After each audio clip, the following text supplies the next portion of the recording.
आप देख रहे हैं खबर प्लस 100। आज की खास खबर, भिवंडी की मस्जिदों में वक्फ संशोधन बिल के खिलाफ जोरदार विरोध प्रदर्शन। वक्फ संशोधन बिल के खिलाफ देश भर में 11 अप्रैल से 7 जुलाई तक आंदोलन जारी रहेगा। मुफ्ती मोहम्मद उजैफा। भिवंडी में all India Muslim personal law board के आदेश पर वक्फ संशोधन बिल के खिलाफ शहर की कई मस्जिदों में जुमा की नमाज में हाथों पर काली पट्टी बांधकर विरोध प्रदर्शन किया गया। इस दौरान जुमे की नमाज के बाद मस्जिद अक्सा पतरा वाली मस्जिद के प्रांगण में मस्जिद के खतीब मुफ्ती मोहम्मद उजैफा कासमी के नेतृत्व में सैकड़ों नमाजियों ने हाथों में प्ले कार्ड और बैनर लिए वक्फ संशोधन बिल के खिलाफ घोषणाबाजी करते हुए बिल को वापस लेने की मांग की। जबकि निजामपुरा पटेल मोहल्ला मस्जिद के बाहर मस्जिद के खतीब मौलाना इम्तियाज अहमद फलाही के मार्गदर्शन में उक्त बिल के खिलाफ जोरदार प्रदर्शन किया गया। आइए देखते हैं इस खबर में ब्यूरो रिपोर्ट शाबान शेख। वक्फ तरमीमी एक्ट जो पहले पार्लियामेंट में पेश हुआ 2024 में, वक्फ तरमीमी बिल 2024, जिसमें हमारे मुल्क हिंदुस्तान के अंदर जो हमारी औकाफ की पुरानी प्रॉपर्टियां हैं उनको उनकी पुरानी हैसियत ख़त्म करके उनके अंदर ऐसी तब्दीली करने की कोशिश की गई जिससे हमारी मस्जिदें, हमारी खानकाहें, हमारे कब्रिस्तान, दरगाहें सब खतरे के दायरे में आ रहे थे। हमारे बड़ों ने इसके खिलाफ एहतजाज भी किया, मेंबरान पार्लियामेंट से मिलकर के उनसे बात भी की। पार्लियामेंट के अंदर सख्त इख्तलाफ हुआ। पहले मरहले के अंदर ये बिल जेपीसी के अंदर रवाना किया गया, वहाँ बहसें हुई। हमारे बुजुर्गों ने, तंजीमों ने, तहरीकों ने जितनी तरमीमात दी थी सबको नज़रअंदाज करते हुए उसको रद्दी की टोकरी में डालकर वो बिल उससे ज़्यादा ख़तरनाक शक्ल में पार्लियामेंट में दोबारा पेश किया गया। अभी इसी महीने के अंदर 2 और 3 तारीख में उसके बाद ये बहस चली पार्लियामेंट के अंदर, ख़तरनाक मुखालफत हुई, लेकिन बीजेपी हुकूमत ने अपनी तादाद के जोम में, घमंड में इस बिल को पार्लियामेंट के अंदर पास कराया, राज्यसभा के अंदर पास कराया और सदर जमहूरिया के इस पर दस्तखत भी हो गए और ये अब वक्फ तरमीमी बिल न होकर बाकायदा कानून हो गया और एक्ट हो गया। हमारे अकाबिर ने एक तरफ इसके खिलाफ सुप्रीम कोर्ट के अंदर दरखास्तें दे रखी हैं, जमीयत उलमा भी गई हुई है, all India Muslim personal law board भी गया हुआ है और दीगर तंजीमें गई हुई हैं, और दूसरी तरफ पूरे मुल्क में अपनी नाराज़गी का और गुस्से का इजहार करने के लिए एहतजाज का सिलसिला जारी किया गया है, जो आज 11 अप्रैल शुरू होकर मई, जून और 7 जुलाई तक ये सिलसिला जारी रहेगा। मुल्क के तमाम बड़े शहरों के अंदर छोटे बड़े इजलास होंगे, कॉन्फ्रेंसें होंगी, मीटिंगें होंगी, धरने होंगे, मेमोरेंडम होएगा। ये पूरा एक रोड मैप तैयार किया गया है। हमारे बड़ों ने हमको ये प्रोग्राम दिया है। आज उसका पहला दिन है, पहली कड़ी है। हम तमाम मुसलमानों ने पूरे मुल्क में, ख़ास तौर पर भिवंडी के मुसलमानों ने अपने दाहिने हाथ पर काली पट्टी बांधकर जुमे की नमाज में अपने गम व गुस्से का इजहार किया है। अल्लाह से हम दुआ करते हैं ये काला बिल, ये नुकसानदेह बिल जल्द रद्द हो।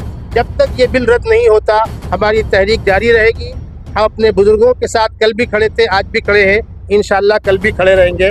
मैं मुफ्ती मोहम्मद उजैफा कासमी, खतीब मस्जिद अक्सा भिवंडी। मैं लॉ स्टूडेंट।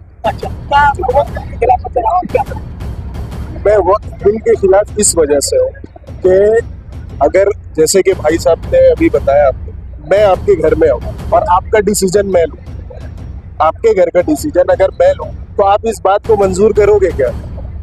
या यहाँ पे कोई भी शख्स खड़ा हुआ, मैं इसका डिसीजन या इनका डिसीजन आकर के मैं लूँ तो आप मानोगे क्या उस बात को? पहली चीज, यहाँ पे कोई मसला नहीं है, कोई भी किसी भी रिलीजन का हो और वो ये लड़ाई सेकुलर वर्सेस जो है, जो सेकुलर लोग हैं वो मुस्लिम भी है, मुस्लिम में और भी हो सकता है कट्टरवाद हो, हिंदू में भी सेकुलर लोग हैं, तो जो सेकुलर लोग हैं वो साथ में खड़े और इसका हम पुरजोर वो करते हैं, रिजेक्ट करते हैं इसको। और जब तक कि ये बिल रिजेक्ट नहीं होगा तब तक कि हमारा ये प्रोटेस्ट, साइलेंट प्रोटेस्ट जो डेमोक्रेसी से हमारा राइट है वो हम लेकर के रहेंगे और इस डेमोक्रेसी के थ्रू हम जाएंगे चुपचाप आराम से। ना हमको शाह आलम इब्राहिम शेख। ये आज वक्फ बोर्ड को लेकर आप लोग जो प्रोटेस्ट कर रहे हो, क्यों कर रहे हैं? क्योंकि ये वक्फ बोर्ड जो बिल आया है तो ये हमें मंजूर नहीं है। क्यों नहीं? क्यों मंजूर नहीं? हमारे घर में कोई और आके अपनी हिस्सेदारी करेगा, ये हमें मंजूर नहीं है। लेकिन लोग बता, गवर्नमेंट हुकूमत ऐसा बता रही है कि बिल जो मुसलमानों के हित में, लेकिन आप इसका विरोध क्यों कर रहे हैं? किस हिसाब से हित में है आप मुझे बताएंगे, किस हिसाब से हित में है? नहीं, सरकार का ऐसा बोलिया है। सरकार का तो बहुत कुछ कहना है, सरकार का बहुत कुछ कहना है। क्या राम मंदिर के ट्रस्ट में हमको देंगे जो हिस्सेदारी? उनकी जो राम मंदिर के ट्रस्टी है उनपे हमें हिस्सेदारी देंगे? फिर हमारे वक्फ बोर्ड में आप क्यों दखल अंदाजी कर रहे हैं? इसका सिंपल सा जवाब है सर, ठीक है, इसका आपके घर में मैं आके आपका डिसीजन। और गैर मुस्लिमों के जो ट्रस्ट है हमें तो उनपे कोई दखल अंदाजी नहीं करते, तो आप हमारे अंदर क्यों आके दखल अंदाजी कर रहे हो और कह रहे हैं कि महिलाओं के उत्थान के लिए होएगा? तो फिर महिलाओं को तो बिल्किस बानो को भी इंसाफ दो, जकिया जाफरी को भी इंसाफ दो, जुनैद को इंसाफ दो, उनकी भी तो माँ बहनें थी, पहलू खान को भी इंसाफ मिलना चाहिए। जब इंसाफ मिलेगा तो हर जगह से मिलना चाहिए। फिर वक्फ बोर्ड में महिलाओं को डाल के आप कह रहे हैं कि उत्थान होएगा, उत्थान नहीं होएगा, ये उत्थान नहीं होगा। हमारे वक्फ के जो है माइनॉरिटी में जो आपने बजट कम कर दिया उसको बढ़ाओ ना, फिर उसको माइनॉरिटी बजट क्यों कम कर दिया आपने? आपको पता है कितना कम कर दिया? 25% माइनॉरिटी का बजट कम कर दिया। एक भी आपके 240 MP, एक भी मुसलमान MP को टिकट नहीं देते हो। आपके इतने सारे विधानसभा में इतनी जगह सरकार है, ऑलमोस्ट 22-23 स्टेट में सरकार है, एक भी MLA मुस्लिम नहीं है, एक भी MLC मुस्लिम नहीं है, एक भी मंत्री माइनॉरिटी का मुस्लिम नहीं है। फिर कैसे उत्थान की बात करते हो? सिर्फ वक्त पे ही नजर है, इसलिए क्योंकि इनको अपने जो दो बेच रहे हैं, जो दो खरीद रहे हैं, उनका उत्थान करना है। सर अपना पूरा नाम बताइए। इम्तियाज अहमद फलाही, खतीब पटेल मोहल्ला मस्जिद, निजामपुरा भिवंडी। सरकार की वक्फ बोर्ड बिल को लेकर काफी विरोध जताया जा रहा है, क्या वजह? देखिए, सबसे पहले तो वक्फ क्या है ये भी लोगों को समझना चाहिए। फिर वक्फ तरमीमी बिल जो आया है उसकी क्या हैसियत है ये भी लोगों को समझना चाहिए, तो आसानी से फिर लोग समझ लेंगे कि सरकार की इसमें नीयत क्या है। तो वक्फ सबसे पहले वो है जो कोई शख्स अल्लाह के लिए किसी प्रॉपर्टी को दान कर देता है, वो क़यामत तक के लिए वक्फ हो जाती है। उसमें किसी को भी कब्ज़ा करने, ख़रीदने और बेचने का हक क़यामत तक के लिए नहीं होता।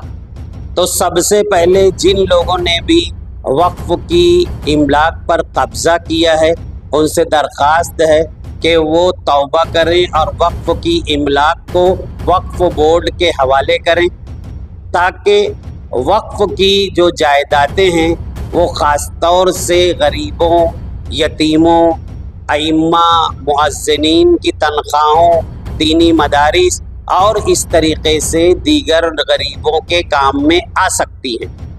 अब वक्फ के सिलसिले में ये याद रखना चाहिए कि वो प्रॉपर्टी जो कब्रस्तान, दरगाहों, मस्जिदों, मदरसों और पब्लिक की रियायत करते हुए उनकी हेल्प के लिए जो वक्फ की जाती हैं उसको ही वक्फ कहा जाता है। हुकूमत वक्त ये चाहती है और उसने ऐसा तरमीमी बिल पेश कर दिया है, पास भी करवा लिया है, जिसके ज़रिए से वो हमारे औकाफ पर गासिबाना कब्ज़ा करना चाहती है और अपनी तहवील में सारी प्रॉपर्टी को ले लेगी और इस तरीक़े से बड़े बड़े जो बिल्डर माफिया और इस तरह के लोग होंगे उनको बेच दिया जाएगा। तो मुसलमानों में ये बहुत बड़ी बेचैनी पाई जाती है और ये बताया जा रहा है कि बहरहाल ये हुकूमत का ये रवैया हम किसी तरह भी बर्दाश्त नहीं कर सकते। हमारा एक बोर्ड है all India Muslim personal law board, ये हर मसलक और हर मकतबे फ़िक्र का एक नुमाइंदा बोर्ड है और ये वो बोर्ड है जो रिप्रेजेंटेटिव है, सब लोग इस पर एतमाद करते हैं। उसने इस बात का ऐलान किया है कि 10 अप्रैल 25 से लेकर 7 जुलाई 25 तक रहेगी, जिसमें हम जगह जगह पूरे भारत में अपना एहतजाज दर्ज करेंगे।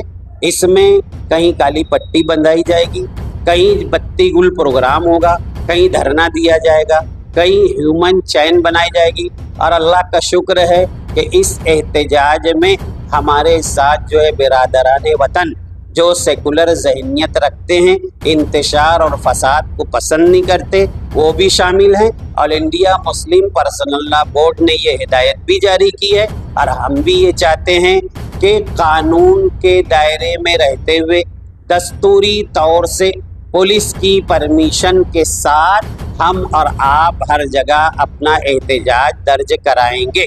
और साथ ही हम आवाम से दरख्वास्त करते हैं कि कोई भी शर पसंदी का मुजाहरा नहीं होना चाहिए और दस्तूर के दायरे में रहते हुए अपना एहतजाज दर्ज कराएं और शर पसंद अनासिर के फितने से अपने आप को महफूज रखें।